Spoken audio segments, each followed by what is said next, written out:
so. Okay. Let's see now.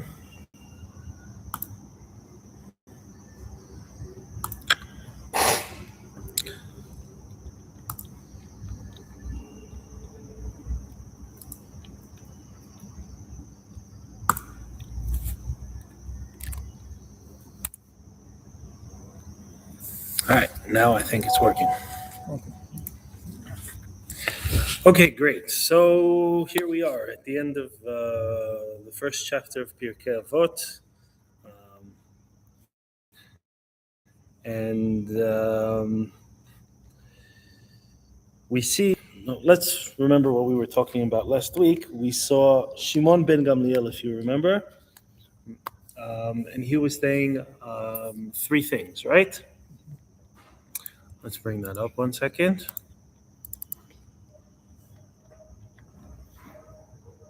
Okay, that he was talking about lo matzati laguf tov el hashtika velo midrash hu ha'ikar el ha'maaseh. Okay, so the importance of doing and not just talking. Remember, that's what we discussed last week. Now, here we are with another Rabban Shimon ben Gamliel. Now, it's important to note that this is not the same Rabban Shimon ben Gamliel. Rather, this is his grandson. Okay, so we're 2 generations forward. And if you might recall, we said that the lineage was Hillel HaZaken, who had a son in the name of Gamliel. He had a son named Shimon, who then had a son named Gamliel, and this is his son, Rabban Shimon ben Gamliel. All right, now let's go ahead and see what he says. Does anyone of you want to read it out for all of us? The Mishnah, Rabban Shimon ben Gamliel says, on 3 things the world stands: on justice, on truth, and on peace. As it is said, execute the judgment of truth and peace in your gates. Okay, that's from the book of Zechariah, chapter 8.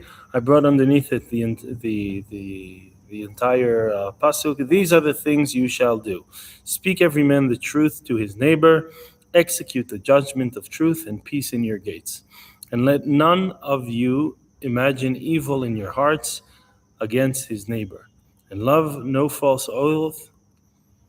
For all these things that I hate, says the Lord. All right.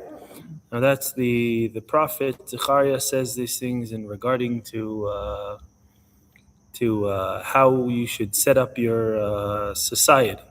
Now, if we look at the Mishnah again, okay, I'm gonna revert to the Hebrew, the original Hebrew, and Rabban Shimon ben Gamliel omer al shlosha dvarim ha'olam omed. Now we've already, if you remember, right? We've already heard that phrase al shlosha dvarim ha'olam omed. Did we hear it? I'm going back to the very, very beginning. The beginning of the chapter, Mishnah number 2. Okay? שמעון הצדיק היה משערי כנסת הגדולה, הוא היה אומר על 3 דברים העולם עומד. Same wording, right? על 3 דברים העולם עומד. על התורה ועל העבודה ועל גמילות חסדים. Now wait a minute. Are these the same 3 things?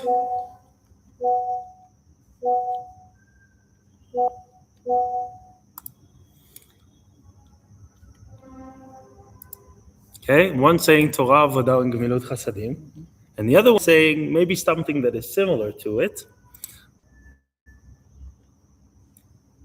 Okay, now, if it's the same thing,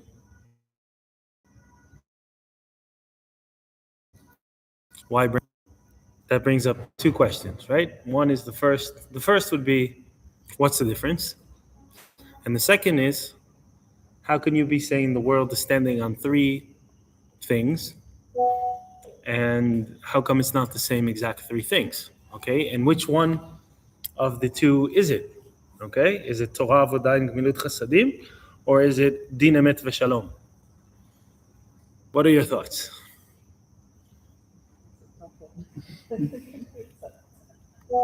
Okay, and also this another question that comes up while you think about it. This is Shimon ben Gamliel. The other person was, interestingly enough, was also Shimon Atzadik. Now, if they're 400 years apart, now how is Rabban Shimon ben Gamliel saying something that is opposed to something that Shimon Atzadik said 400 years earlier? We know that you don't contradict someone who's greater than you, and definitely not someone who lived 400 years earlier. So, for example, nowadays, if we go 400 years back, we're talking roughly about the time of the Rambam, maybe a little bit later, but still, these are, we look at them today, it's like, how can you contradict someone 400 years ago? Okay, so that brings another question. How is Rabban Shimon ben Gamliel saying something different than Shimon HaTzadik?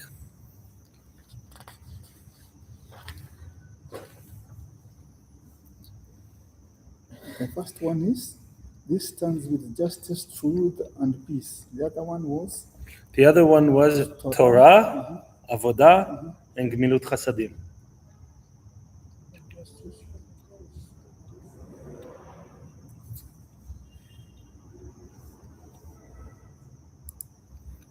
I don't think they are very far much apart. True. But it's in the application and it's in the application. Meaning? Probably when we started this, like justice is directly connected to the earth, the creation.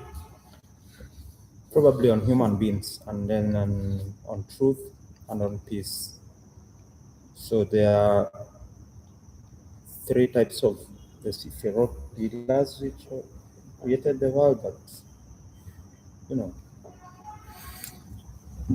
because you have beginning, and then truth will be like the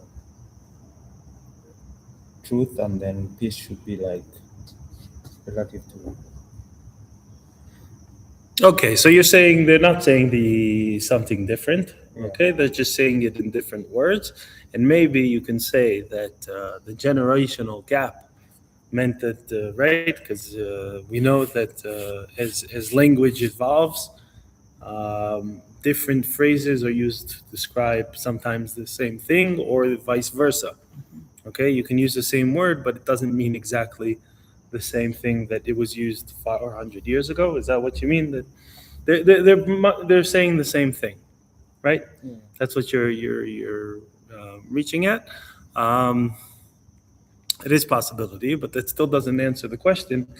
Okay, so fine, this is not a contradiction, but why bring them both?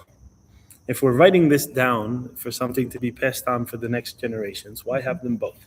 That doesn't answer the question. All right, but before we answer that question a little more in depth, let's look what Rashi says in the next source. So Rashi says the following, okay?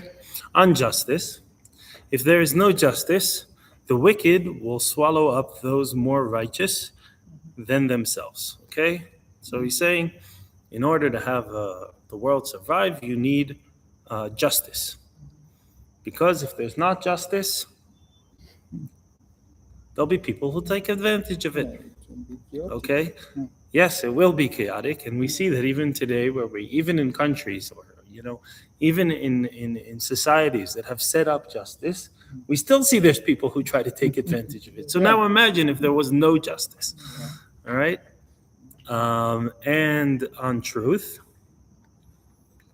if there's no truth, there's no trust between a person and their fellow, and they would find it impossible to dwell together. Meaning, you need truth in order to live together with someone else, okay? And I think these two have to coincide. The truth and justice have to come together, because there can be justice with no truth, and there can be truth with no justice. Right? The other way around is a little more complicated, but it still is possible. The truth, but without justice. There can be truth with no justice. Okay, but that's sort of a meaningless truth. Yes. Okay, fine, this is true, but what are you going to do about it? Oh, that doesn't matter. It doesn't change my actions. And the last thing that Rashi says is on peace. If there is no peace, then justice and truth are of no avail. Meaning, if there's no peace, if these two, if truth and justice are not working in unison in order to bring peace, then there's no reason for them. Okay, which is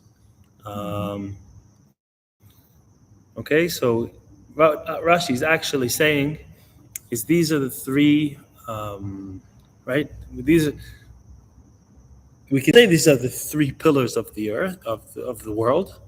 Okay, but I think what Rashi is trying to say is this is not really pillars that sit one next to each other. These are three different tiers of a pyramid that the world stands on. Meaning, you have to have one. Okay, you have to start from the justice, then the truth, and then the peace. Okay, meaning this is the hierarchy of thing of the three. And it explains more the execute the judgments of truth and peace in your gates. Okay, so yes, we can have a judgment in order to seek the truth, but that's not really what the judgment is for. Okay, you can judge in order to find the truth, but that shouldn't be the goal. What should be the goal? To bring peace. Okay, and when you go into a judicial process with that in mind, that peace is what you're aiming at, then you won't only seek justice and truth, but you'll also have something in mind. And we know that according to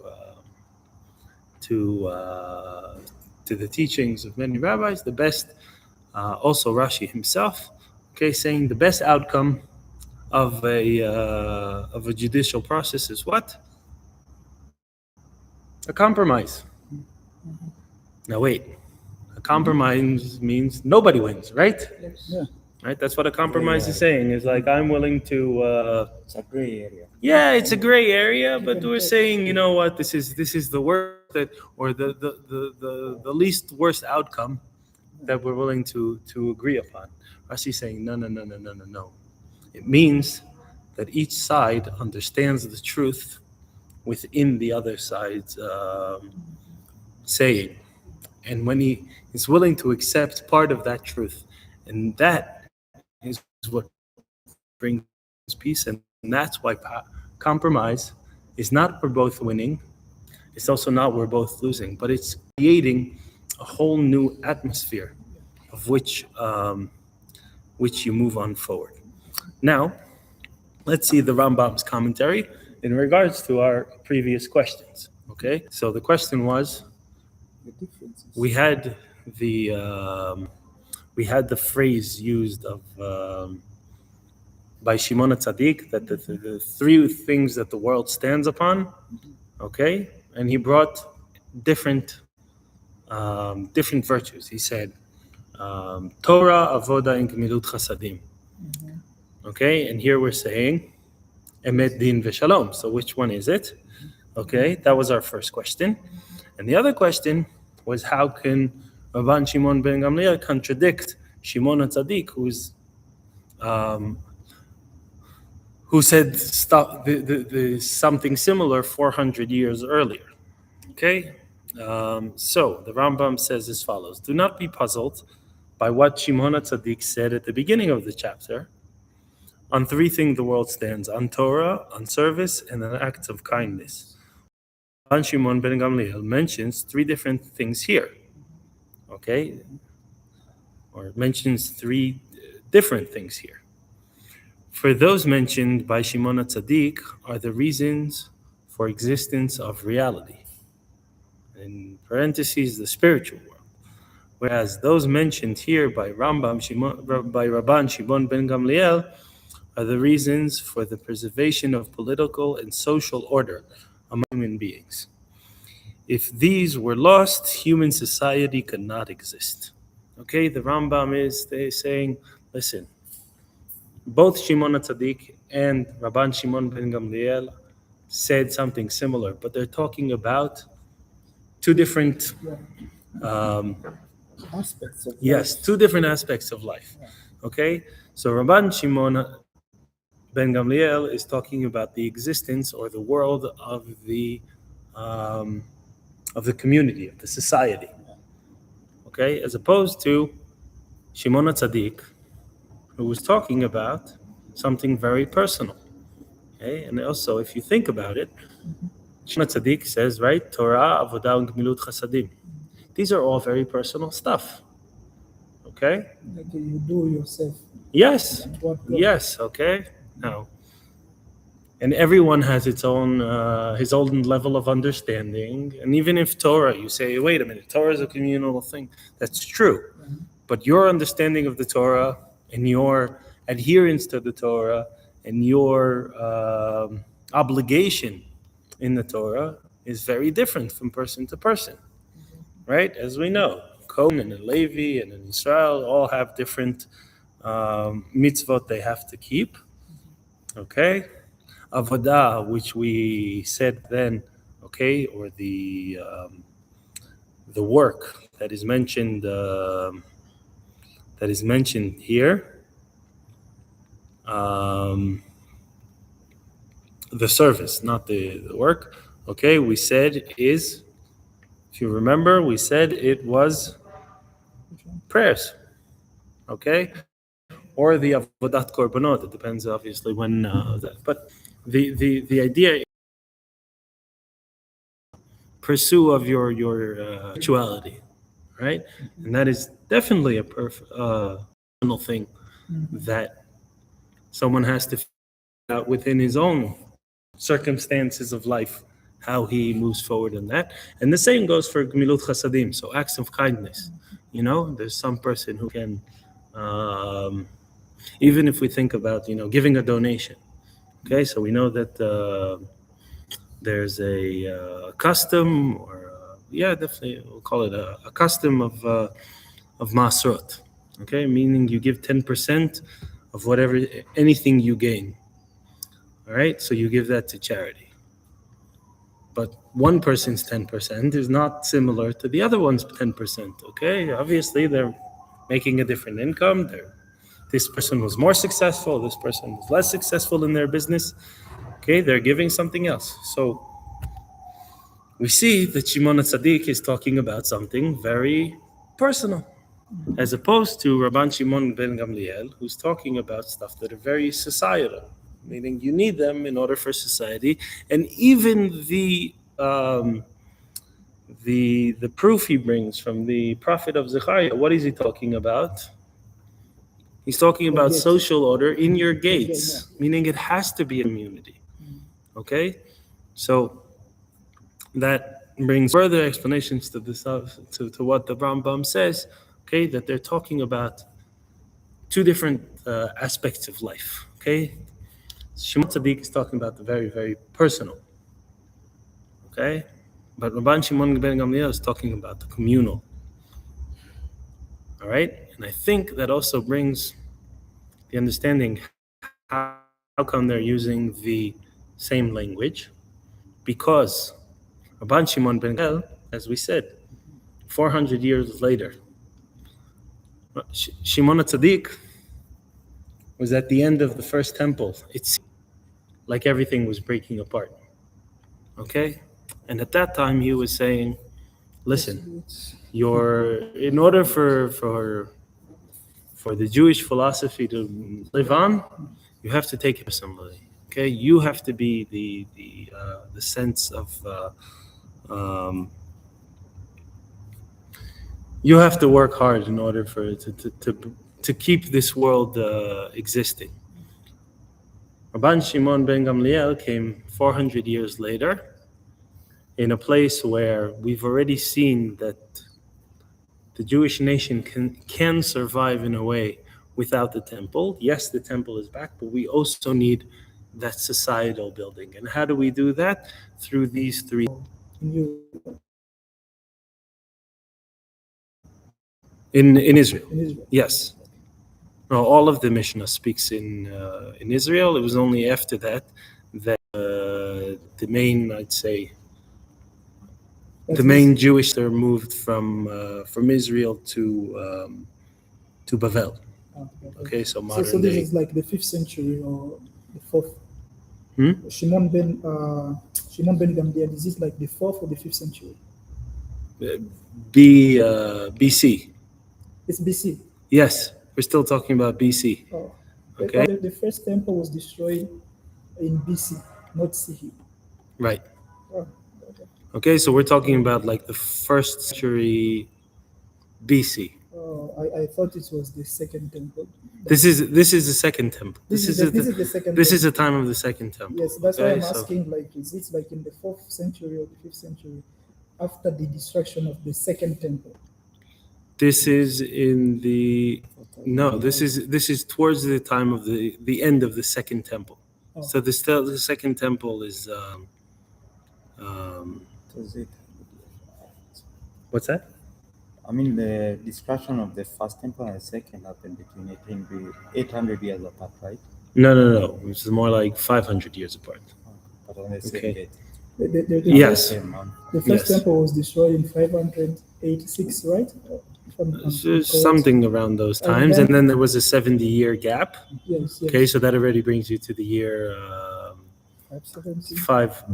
500, exactly 500. More or less 500. Okay, and then the second temple was it lasted for 420 years. Oh, yes. Okay, so that brings you roughly around the year 0. Yeah, exactly. Okay, obviously there's a debate within the historians exactly when it happened, but let's say it this way: the common school of thought is that the second temple was destroyed roughly around the year 70. Okay, so we're talking about somewhere in that timeline. All right. Okay, now let's the Tiferet Israel, who, if you recall, we've already brought him up before. Okay, on justice, that righteous judgment be carried out, so that every person knows what is theirs and what belongs to their fellow, preventing them from encroaching on each other's boundaries. Okay, so what is justice? Justice is boundaries, right? Okay, din, we know, is the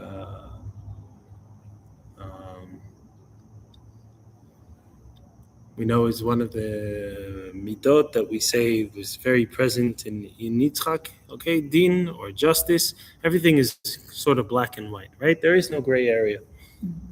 Up to here is yours. Beyond this point is mine. Okay, truth.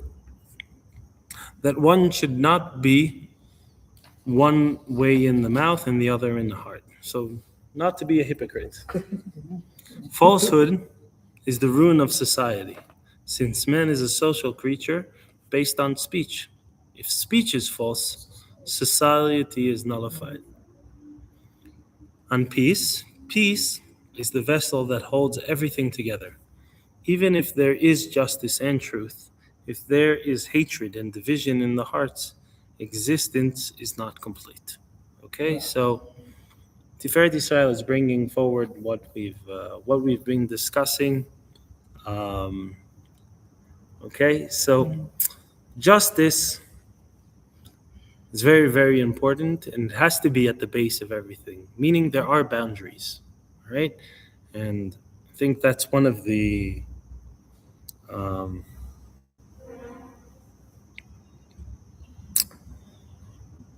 reasons that we see that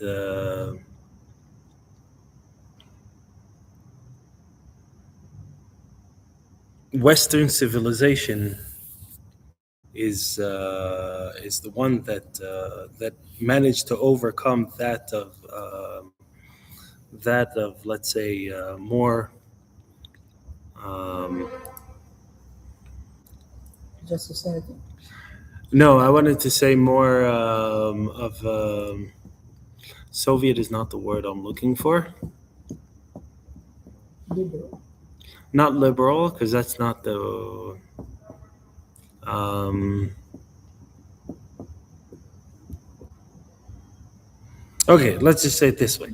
All right, the Soviet thought was you work as you can, and you were provided with what you need. Right, that was like the mindset.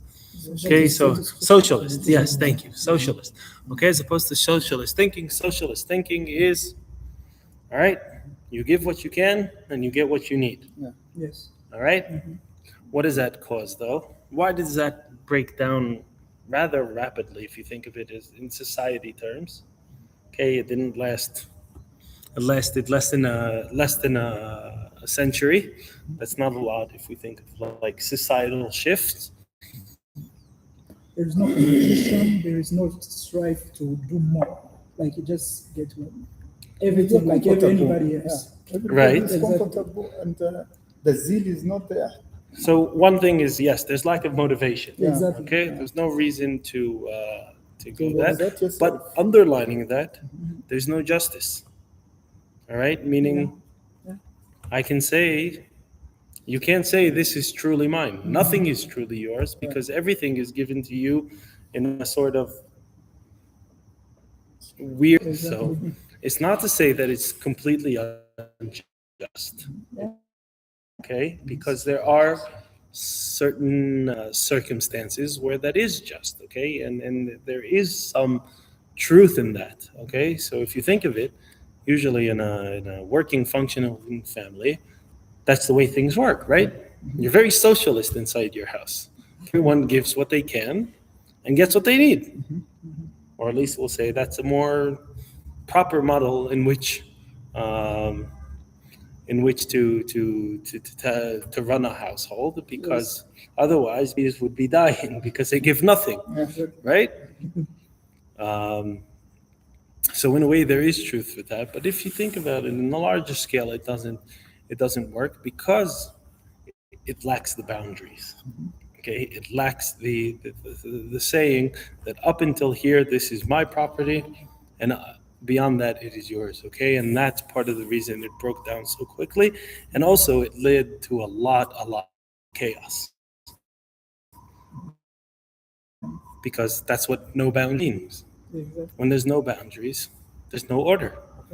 All right, so there's no ownership, there's nothing. And if you look like clearly, like in a social society, like in a social community, other people can work hard and other people cannot work hard, but they are rewarded the same thing. Right. So it's not justice actually. Yes.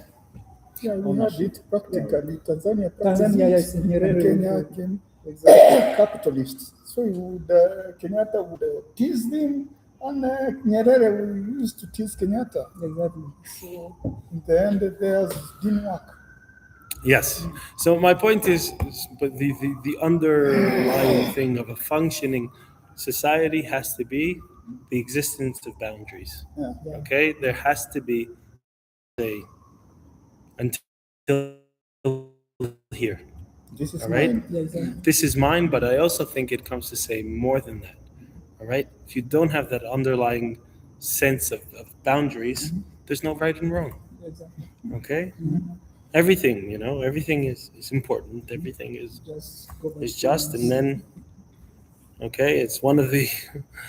I had an interesting discussion with someone saying, you know what, you look at two countries or a few countries that are, let's say, rather in the same place of their development. All right, if we look at Kenya and we look at India, okay, it's very, advanced countries in a way. And on the other hand, you look and there's big differences. You go to India and all these streets are dirty, and there's cows walking in the streets, and it's just like, what's going on here? Because in terms of wealth, I think India has much more. Exactly. Okay, in terms of definitely in terms of like the manpower, there's many more. And yet you see it's so much more messy. And why is that? I think what I was trying to get at is I think because they're idol worshippers. Okay, so you can't discard anything because everything is holy to someone. Okay, so you can't say no. There's no such thing as this is garbage because someone finds it important just as something else. Okay, and It's that's holy. why it's Even the macaques, it's the chaos. monkeys. Yeah, the monkeys, the cows, definitely, but Even just a like monkey. Yeah, there are yeah, macaques which roam in definitely. the town, and then there are people who like Huh? feed them every Yes, day. yes, yes, yes, Even yes. if The they go to the monkeys, market and the spoil cows, I just know the cow. For India, I think even the cows. monkeys, they go to they are the market, cast they and grab it and their caste and their idol worshiping. For Kenya, I think more it's more of corruption. Fine. Kenya is rotten. No, but I was coming to say that Rotten. this thought that oh, you know what? Why do we need? No, we need order. We need structure because that also gives us a sense of what's more important in life. All right, and that's why boundaries and justice are the underlying the base layer of each society has to be the saying that wait a minute, up until here this is okay, beyond that point it's not okay. All right, and only when you have that, the differentiation, the understanding that some stuff are better than others, then you can have truth. Okay, because let me then ask you something. Like now you brought it up on justice. I think it's a very big pillar, and I think if you specifically narrow it on the boundary, I think this is the existential problem in the whole world, all over the 195 countries. is Like boundaries is the main You mean yes, but I think you mean problem. that's Like when You you mean put the territory? reasoning on political and social order, if you look at each and every country, like boundaries will be the key element in every society, in exactly. definitely, because that's always okay. At the essence, that's always where the discussion is. Yeah, Where do we put the boundary? yeah, Okay, and it's nice to say, or most countries nowadays will say, okay, you shouldn't murder, shouldn't commit murder, but that wasn't true until 300, 400 years ago, right? yeah. What I mean, combining models? what's Combining it? what? Combining what? I'm saying Like, yeah. most countries today they'll have strict rules against murder. murder and Yeah. homicide Yeah. and stuff like that. Okay, most countries will have that, but that wasn't the case Yeah, exactly. even I'll say even 2 centuries ago, right? So yes, the world has advanced, all right, but there still is a lot of discussion of where exactly do we put the border, all right, and And then this that's is a the problem also. entire yeah the entire world, okay, the entire um, judicial world, and then everything you'll see is exactly that discussion. Where do we put the borders? I mean, like from a spiritual element, this is like what you explain is very true. Now you relate it to like given the colonial methodistic on how all these countries, there were 95 countries that have evolved from, like from British, from Spanish, and from, you know, and then you also look at like the social and political order. I mean, it's one thing to say this has to happen through Torah, but from a colonialistic perspective, it's very hard to like. It takes a long time to like teach people to attain like I don't know. Yes, it definitely takes a long time, and I don't think that Rabban Shimon ben Gamliel, when he was saying it, in order to better the societies of the entire world. Maybe he was. I don't know. I didn't get a chance to ask, but I He think was putting it as a yardstick. Yeah, but Yeah, it's to measure yourself against this. yeah, this is a measure for the world, you know. It ought to be, but Yeah, because that's how the world was created. Yeah. Like, with right. that's one of the Well, pillars. I'll say 2 things. First of all, he brings as proof to what he's saying the words of the prophet Zechariah. Now we know that prophecies or we have books of the prophets, right? But there were many, many more prophets that were living and active, and even in some of in the book of Kings, for example, we're told of over hundreds of prophets. Where did all their sayings go? So we're told a very important lesson that only prophecies that were necessary or had a message to send throughout the ages were the ones that were written down and that were passed down in the writings. Okay, so that means that if we're still reading here the words of the prophet Chaya, even Rabban Shimon ben Gamliel, who came a few centuries afterwards, right? He's saying there's something here to be taught, a lesson for the ages. Okay, and um, and he learns it from there, right? So he's saying this is something that has a lesson for generations to come, right? And I think he definitely at the time wasn't saying it, as something to better the entire world, but rather to better his community and the people he had context with an understanding that yes, this is something so truthful and something so important that will stand the test of time. Um, and yes, we see, here we are. Um, The words over 2,000 years have passed by and still relevant, truth, yeah. relevant for today as much as it was. As much as it was anointing, you even find it harder to really attain this level. All right, and I think that also gives an understanding of something important. Okay, what does the prophet say?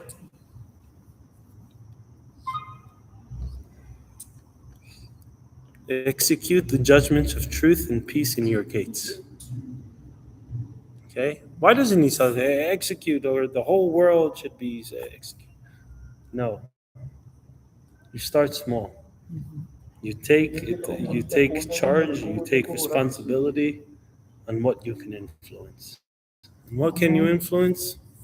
Your surrounding. Okay, so I think what he's trying to say, and what Rabban Shimon ben Gamliel is also trying to say, is that yes, these are the pillars of society, any society, but don't go ahead and try to change other societies before your own. Okay, make sure you first establish this judgment of truth and peace in your gates, not in someone else's. Okay, and with that we are finished But with if you look the here, first chapter. We'll have some questions, and then it's time for dinner. Yes. I just to comment. Like if you look here, the comment of this is the saying of Shimon Atzadik. They say it stands on the Torah, and then Shimon Gamliel says it stands on justice and truth. But these all pillars, we found them in the Torah. Actually, they are there. Yes. Just, I think it's just more of the same thing. If someone actually learns Torah, studies Torah, and eventually it will grow in the society, and then it will expand in the community. I agree. Yes. That is true, and Yes. that's why we started the Yeah. saying that Shimon and Tzaddik. I don't know if you were here when we were discussing this, but the saying of Shimon and Tzaddik, okay, is talking about a different aspect of it. It's talking about the personal. The personal, yes, you have to. Your spiritual world stands on three things, okay, which is the Torah, the service, and the acts of kindness, okay? And this is very similar to what we're discussing here, but here we're talking on a broader level. We're talking about a communal level, all right? But yes, it definitely starts from the individual who understands that it's the Torah, but the Torah is not enough. You also have to execute it in process, which is Avot A, okay, the service, all right? And the underlying of that, or the understanding of that, is just, it's not enough. You also have to have the accent for a purpose of bettering the world. All right? And that is very, let's say, very similar to what Rabban Shimon ben Gamliel is saying. Yes, it's important also to have the justice, which is the underlying philosophy um, behind this whole or whatever judicial thing you need. In order to execute it, you need truth. All right? But the goal at the end is to have the peace. Right? It's true for the individual, but it's also true. It's true even more so for the society. Let me ask you something. See, Rabban Shimon ben Gamliel says all the three things, but then when you come to the second commentary, on the last sentence also, it says if there is hatred. I'm coming to the word hatred because at the time Rabban he's speaking, this is after the destruction of the second temple, which is, I don't remember if it's after or. but it was brought about. No, it is. It is after. Yeah. Yes. Which was brought about by hatred. Right. Yeah. So when you talk about on service and the other three pillars that Rabbi Hasidic is bringing, like relates directly to how we should correct things, I guess. Yes. Practically. Yes. Okay. It is very important to understand that, yes, you can be completely honest and you can be completely just, but if it's all powered by hatred, then your society is going to crumble down. Okay, and that is one of the main things I think we have to keep in mind today. That the most important thing, the underlying thing in everything communal shall be that of peace. Okay, so I won't say peace because peace is not the right word, but it's shalom. Okay, shalom, as we know, comes from the word shalem, meaning whole. Yes.